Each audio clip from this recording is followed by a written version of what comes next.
You have to extol the mutilated world. Remember the moments when we were together in a white room and the curtain fluttered.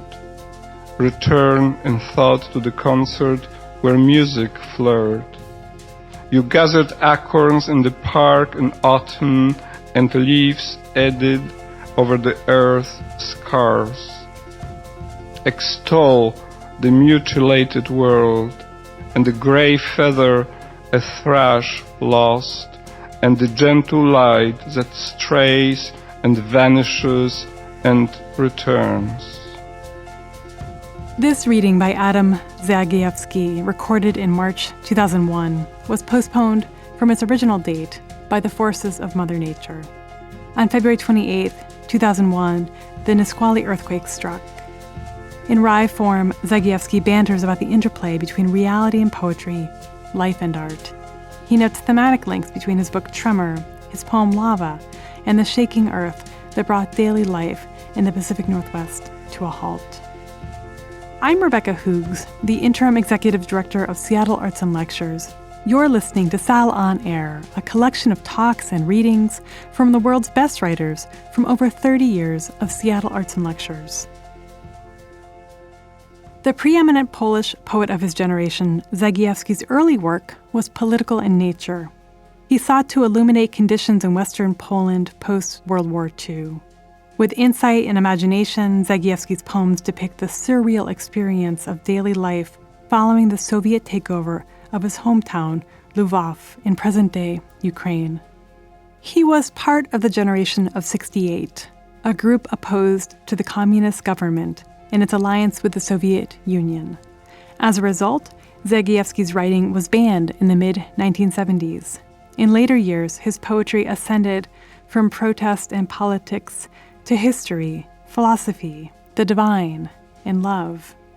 In Without End, new and selected poems, Zagajewski writes, quote, "I drink from a small spring. My thirst exceeds the ocean."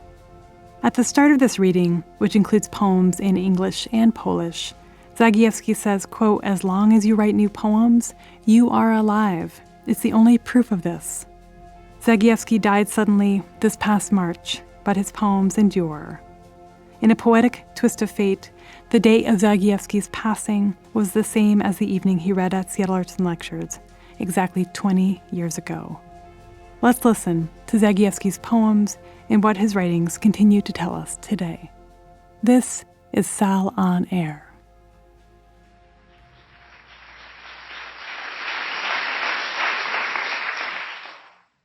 Thank you for this introduction. It's true I named one of my books Tremor, but then another one I named Mysticism for Beginners, which always helps to survive earthquakes and other quakes. It's so much nicer to be a young poet. It's also nice to be young, and to have just one book. But now, then you have a few books, and there's a problem of choice.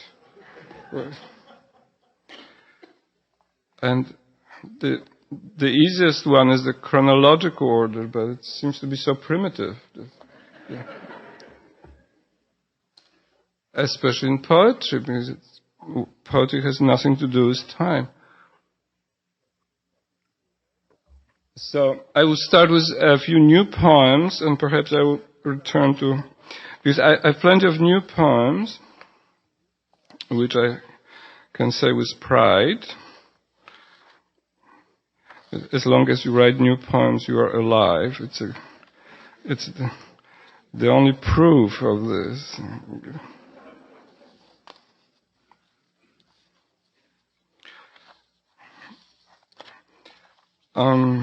Okay, so the new poems, as well as Mysticism for Beginners, has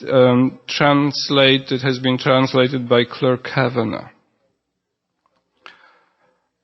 Try to extol the mutilated world. Try to extol the mutilated world. Remember June's long days and wild strawberries, drops of wine, the dew. the nettles that methodically overgrow the abandoned homesteads of exiles. You must extol the mutilated world. You watch the stylish yachts and ships. One of them had a long trip before it, while salty oblivion awaited others. You've seen the refugees heading nowhere. You've heard the executioners sing joyfully. You have to extol the mutilated world. Remember the moments when we were together in a white room and the curtain fluttered.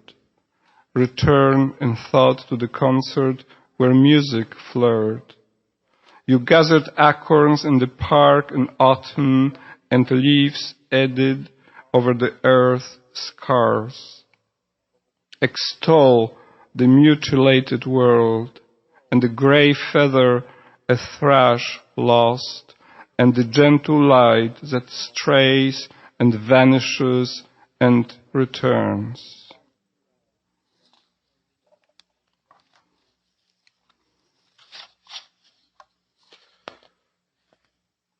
This poem is called My Ants. It's A-U-N-T, not A-N-T. I don't possess any ants. But I used to have a lot of ants, but some of them died, alas. My ants, always caught up in what they called the practical side of life. Theory was for Plato, up to their elbows in furniture, in bedding, in cupboards and kitchen gardens. They never neglected the lavender sachets that turned a linen closet to a meadow. The practical side of life, like the moon's unlighted face, didn't lack for mysteries. When Christmas time drew near, life became pure praxis and resided temporarily in hallways, took refuge in suitcases and satchels. And when somebody died, it happened even in our family, alas. My aunt, preoccupied with death, practical side, forgot at last about the lavender whose frantic scent bloomed selflessly beneath a heavy snow of sheets.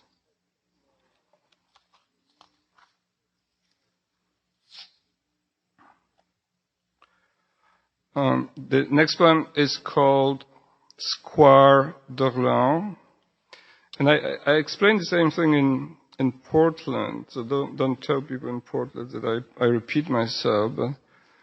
But in square in France, they call a place a square, and they don't say square. They should, but therefore I say Square d'Orléans. And as you will know from the poem, it's a place where Chopin lived. This was his last address in Paris. Square d'Orléans, a place where pain and beauty mingled once, two substances that have long been acquainted. A bank now occupies this space. Dapper gentlemen enter and exit, each one narrow as a new banknote. Chopin lived here once. His fingers struck the keyboard, matter, in a rage.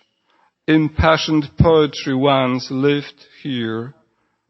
Peace and quiet now prevail, while nearby insurance agents flourish and the doctor receives his patients at appointed hours. Dusk falls. Apartment houses stand like wearied herons on the century's waste. The distant whistle of the city sounds. In the center of the square, a little fountain shyly raises up two braids of water reminding us of what life really is. We sit on the steps as nothing happens. It's also impossible to say that we feel anything like sorrow. Anxiety and fever to younger nations have given way to classical restraint. The September evening slowly darkens. A gentle wind traverses Paris like an elderly kabuki actor playing the ingenue's part. If anything upsets us, but nothing does, it's only emptiness. Well, perhaps now I'll go back to violate this chronological order to Tremor, this book that has been accused.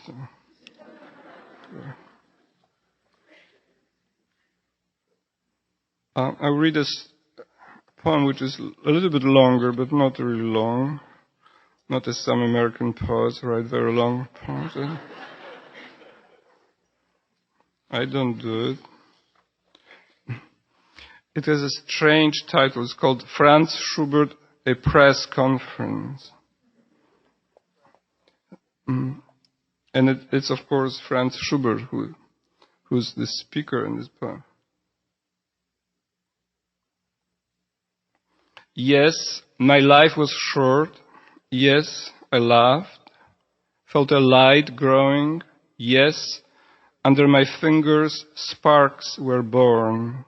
Yes, I had little time. I didn't know how much.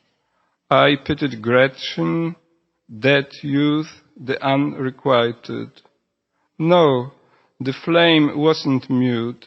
Yes, I ran through icy forests, chased by snow, yellow stars, and by the strangeness of style itself.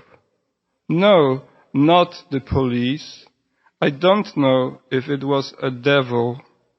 There was no epoch, only green grass, ash trees, becalmed objects, dragonflies over ponds, but no epoch, a wooden floor, reticent chairs. Yes, Vienna, the taste of coffee same as now, pigeons on the windowsills. No, I didn't foresee the springtide of nations. I don't know, don't remember. This question is too personal. No, I am not familiar with Wagner's music. Can we communicate? Regret, even envy. I don't know whether it's a fate, a glove, such delicate snowflakes, if only they don't turn into a blizzard. The green eyes of that girl. My destiny was too big, like a tent. My heart throbbed so clumsily in those huge rooms. Yes, talent, teeth crushing bitter coffee beans. No, I was afraid. I was surrounded on all sides. The armies of mercenaries charged straight at me. Oh, gentlemen, how could you compare me to Admiral Nelson? No, shadows bellowed, whispers pealed like cathedral bells, appearances barked. Yes, I admit I was wrong sometimes. How could I know that I was Schubert? I was in the state of becoming, looked for a way, a color. You can't know me, only an echo. Yes, I was in that strait where suffering changes into song. Yes, evergreen forest and unrequited love. The joy of being indifferent. Precisely, I wanted to say the happiness of expression halfway between life and death, exactly halfway. Yes, even here the cheers of dancing people reach us, but they clot in the gelatin of memory. Don't turn back, don't take the wrong direction. But of course you can't transform life into a lead. It's only a very small Noah's Ark. You know, gentlemen, not people, but species, not flowers, but specimens, not fragrances, but descriptions.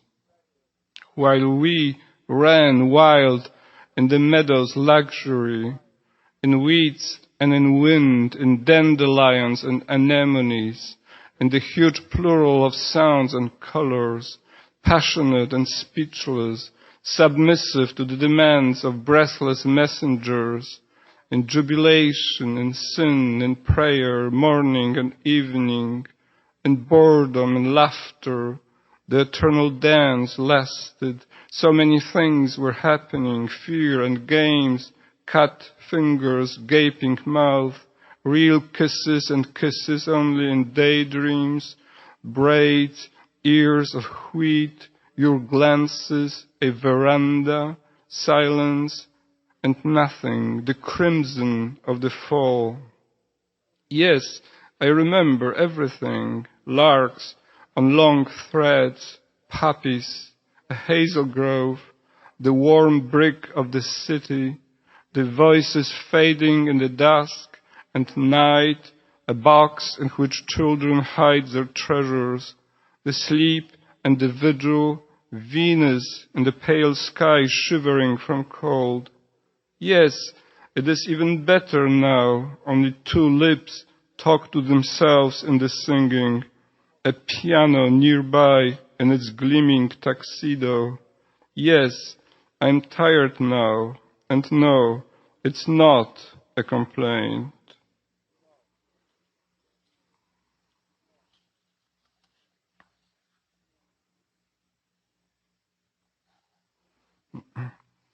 My masters are not infallible. They are neither Goethe, who had a sleepless night only when distant volcanoes moaned, nor Horace, who wrote in the language of gods and altar boys. My masters seek my advice. In fleecy overcoats, hurriedly slipped on over their dreams, at dawn, when the cool wind interrogates the birds, my masters talk in whispers. I can hear their broken speech.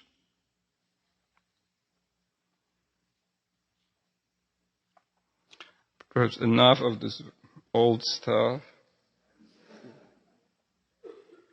Let's move forward with the young generation.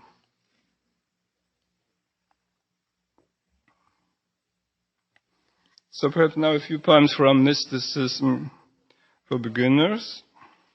The poems from Tremor were translated by Renata Gorczynski and Robert Haas, who helped her a lot. This is a poem dedicated to Derek Walcott. It's called The Room I Work In. The room I work in is as foursquare as half a pair of dice. It holds a wooden table with a stubborn peasant's profile, a sluggish armchair, and a teapot's pouting Habsburg lip. From the window, I see a few skinny trees, wispy clouds, and toddlers, always happy and loud. Sometimes a windshield glints in the distance, or, higher up, an airplane's silver husk. Clearly, others aren't wasting time while I work, seeking adventures on earth or in the air. The room I work in is a camera obscura. And what is my work? Waiting, motionless, flipping pages, patient meditation, passivities not pleasing to that judge with the greedy gaze. I write as slowly as if I will live 200 years. I seek images that don't exist. And if they do, they're crumpled and concealed like summer clothes in winter when frost stings the mouth. I dream of perfect concentration. If I found it, I would surely stop breathing. Maybe it's good that I get so little done. But after all, I hear the first snow hissing, the frail melody of daylight, and the city's gloomy rumble. I drink from a small spring. My thirst exceeds the ocean.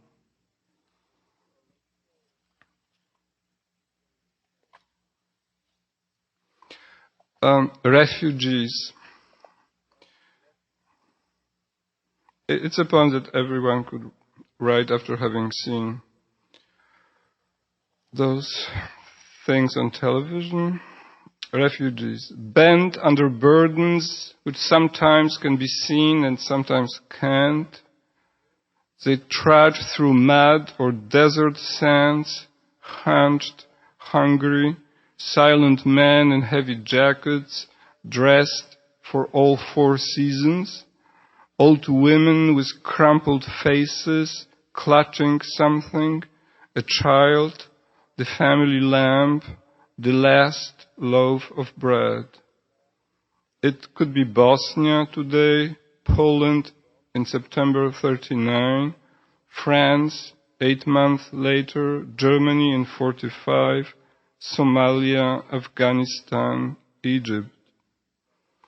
There's always a wagon or at least a wheelbarrow full of treasures, a quilt, a silver cup, the fading scent of home. A car out of gas, marooned in a ditch, a horse soon left behind, snow, a lot of snow, too much sun, too much rain, and always that special slouch, as if leaning toward another, better planet, with less ambitious generals, less snow, less wind, fewer cannons, less history. Alas, there is no such planet, just that slouch.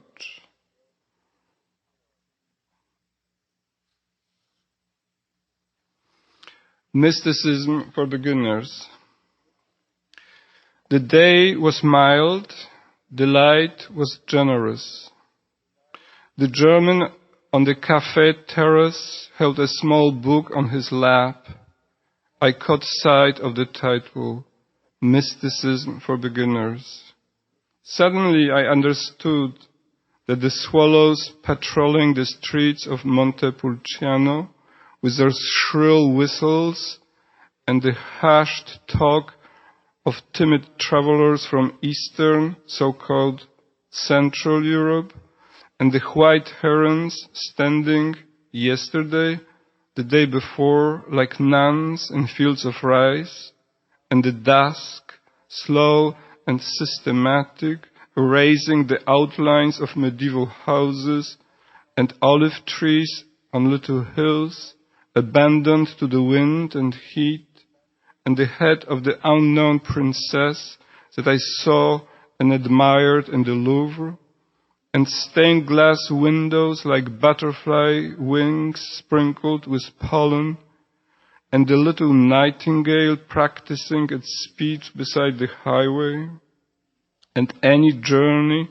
any kind of trip, are only mysticism for beginners, the elementary course, prelude to a test that's been postponed. We will return for the rest of the event with Adam Zagajewski in a moment, but first I wanted to tell you about this year's upcoming poetry series. The series will begin with Kaveh Akbar, whose award-winning poems take readers on a spiritual journey through disavowal, divinity, and belonging. The series continues with Whiting Award-winning poet Sherwin Bitsui and Kenzie Allen, winner of the inaugural James Welch Prize from Poetry Northwest. The series will then continue with celebrated poet, prose writer, editor, musician, and former U.S. Poet Laureate Rita Dove. And in the spring, the series will conclude with National Book Award-winning translator, poet, and essayist Danmi Che. A series subscription includes Akbar's newest book, Pilgrim Bell. Visit lectures.org to purchase a series pass. You'll have your choice of an in-person series or an online series. And now, more from Adam Zagajewski.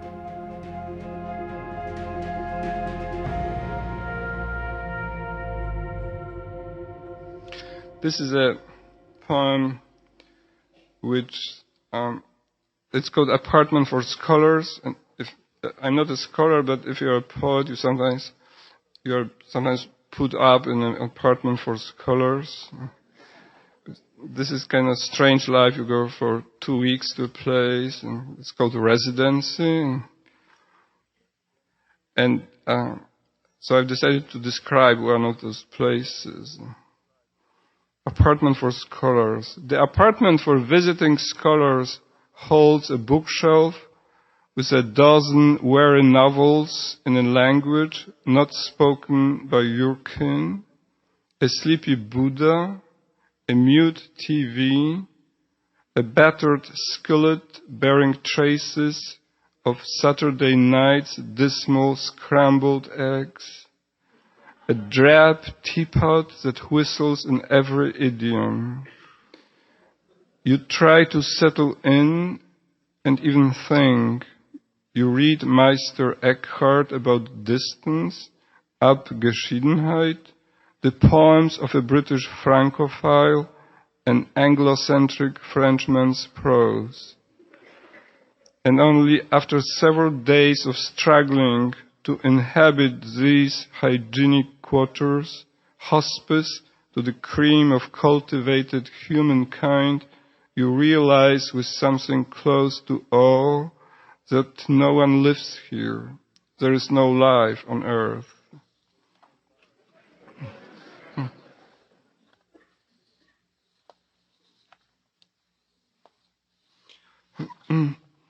This poem is called The Polish Biographical Dictionary in a Library in Houston. And the Rice Library in Houston has this very, very good Polish biographical dictionary in Polish. I don't know who's reading it besides me. But when I'm very sad, sometimes in Houston, for many reasons, I read this dictionary. And actually, I say this A to S because this dictionary is still growing. It's appearing in small, how do you call those small, like, installments? And it hasn't yet reached the letter Z, which is good for me because you get an entry only when you die. So, I think this is the principle of many biographical dictionaries, unlike in an encyclopedia, but you actually have to deserve it. And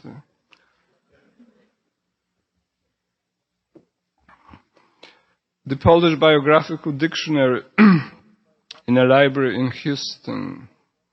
Prince Roman Sangushko treks across Siberia. Joseph Conrad will write a story on him. Near the end of his long life, he founds a library. He dies universally admired. Maria Kalergis, C. Muhanov Maria, alleged ties with the Tsar's secret police. Half her heart is Polish, the other half unknown. Friends with Liszt and Wagner, Chopin's pupil, patron of the Warsaw Theatre, renegade and patriot by turns. Poor Norvid fell in love with her, C. Norvid, and loved her with all his heart. Julian Klatschko, short, rather heavy-set, high-strung, excitable, no lack of self-esteem. Stanislav Tarnowski, perhaps the natural son of the ill-famed Pelican, a sparkling stylist, the glory of La Revue de Deux Mondes, worked with the Czartoryskis, then employed by the Austrian ministry. There was no Polish. He expires in Krakow, paralyzed, already dead. Still more shadows, A to S. This dictionary cannot be completed. This is your country, your laconism, your indifference, and your emotion. So much life for just one homeland, so much death for just one dictionary.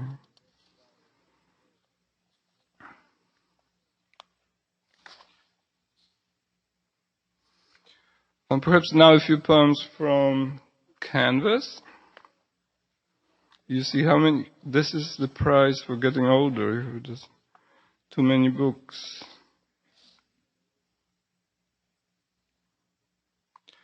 And the poems in Canvas were translated by Renata Gorczynski with C.K. Williams and Benjamin Ivory. I hesitate whether I should read a poem called Lava in Seattle, but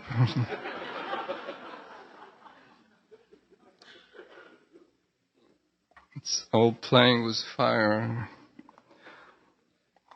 Lava. And what if Heraclitus and Parmenides are both right, and two worlds exist side by side, one serene, the other insane? One arrow thoughtlessly hurtles, another indulgent looks on. The selfsame wave moves and stands still. Animals all at once come into the world and leave it. Birch leaves dance in the wind as they fall apart in the cruel, rusty flame. Lava kills and preserves. The heart beats and is beaten. There was war, then there wasn't. Jews died, Jews stay alive. Cities are raised, cities endure. Love fades, the kiss everlasting. The wings of the hawk must be brown. You're still with me, though we are no more. Ships sing, sand sings, clouds wander like wedding veils in tatters. All's lost, so much brilliance. The hills gently descend with their long banners of woods. Moss inches up the stone tower of a church, its small mouth timidly praising the north. At dusk, the savage lamp of the jasmine is glowing, possessed by its own luminescence. Before a dark canvas in a museum, eyes narrow like a cat's. Everything's finished. Riders gallop black horses. A tyrant composes a sentence of death with grammatical errors. Youth dissolves in a day. Girls' faces freezes into medallions. Despair turns to rapture, and the hard fruits of stars in the sky ripen like grapes, and beauty endures, shaken, unperturbed. And God is and God dies. Night returns to us in the evening, and the dawn is hoary with dew.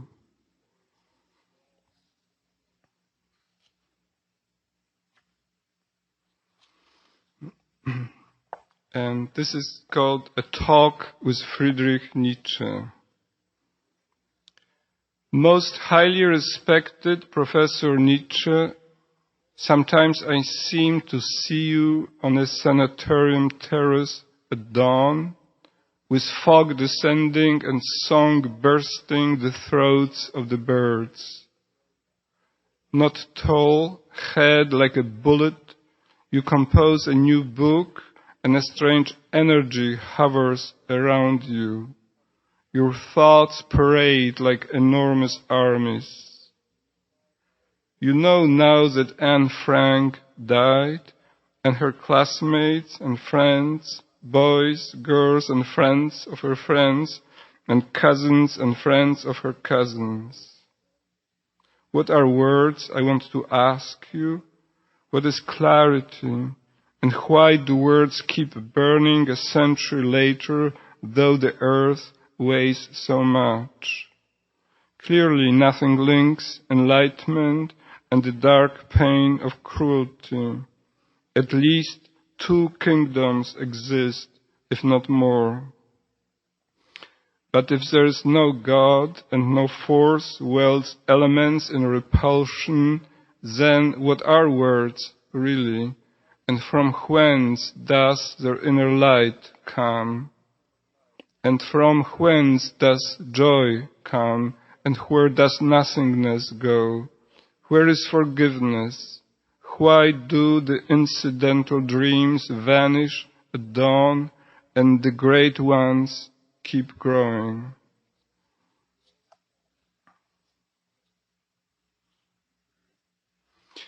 The blackened river, it's sort of about my, well, it's not sort of, it is, about the city where I grew up, and it was a post-German city. The Germans were deported and the Poles were deported. Very complicated. I think it's much too complicated for Seattle with this whole historical business.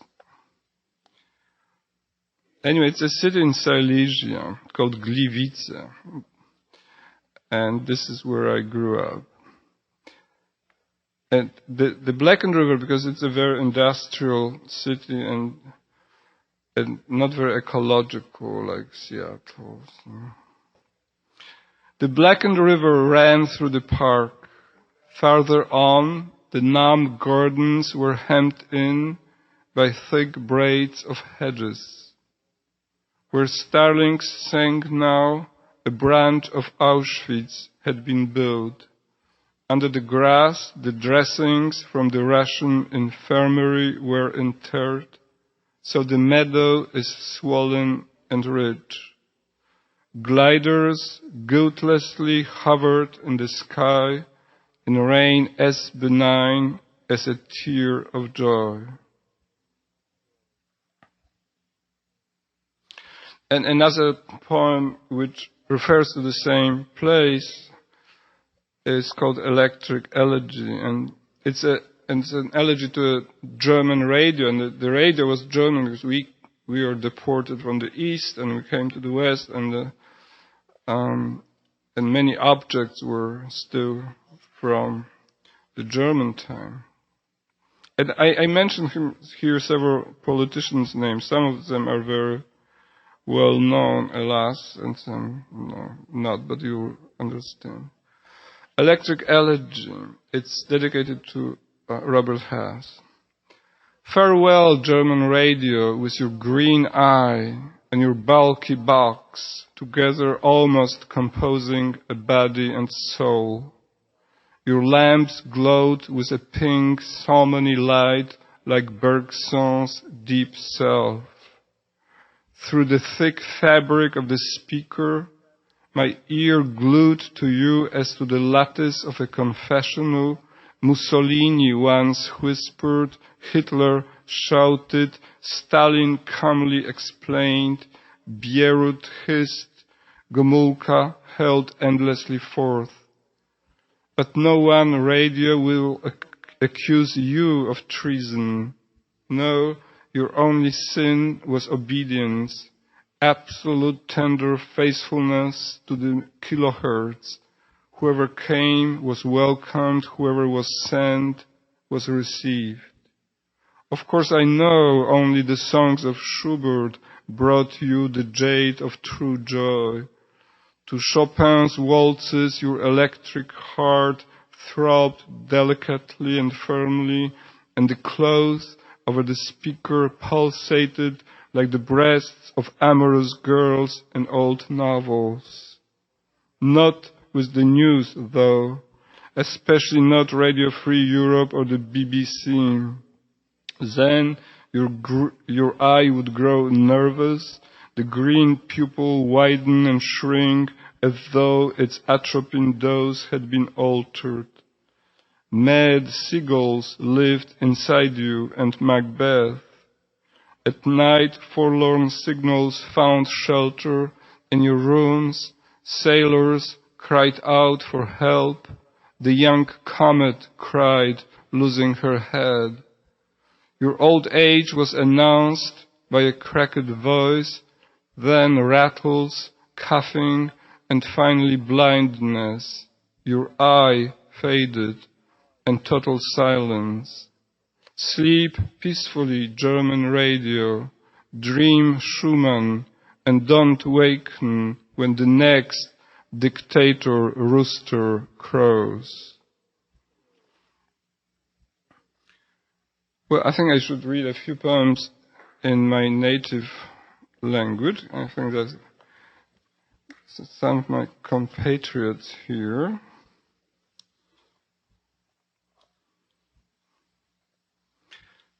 And even when I teach in Houston, I never completely forget my language. So you'll excuse me for this strange sound. Wiolonczela. Niechętni jej mówią, to tylko skrzypce, które przeszły mutacje i zostały usunięte z chóru. To nieprawda. Wiolonczela ma nie jeden sekret, ale nigdy nie płacze, tylko śpiewa grubym głosem. Nie wszystko jednak zamienia się w śpiew. Czasem można usłyszeć jakby szmer albo szept. Jestem samotna, nie mogę zasnąć.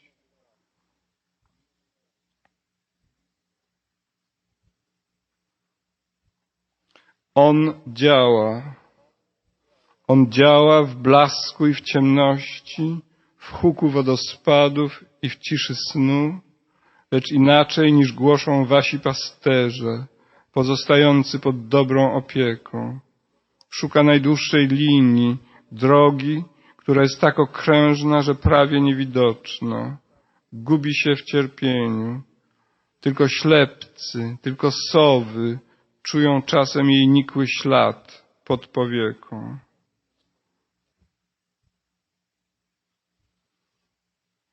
Lata 30. Lata 30. Jeszcze mnie nie ma. Kiełkuje trawa. Dziewczyna je lody truskawkowe. Ktoś słucha Schumana. Szalony Schumann, zgubiony. Jakie szczęście. Jeszcze mnie nie ma. Słyszę wszystko.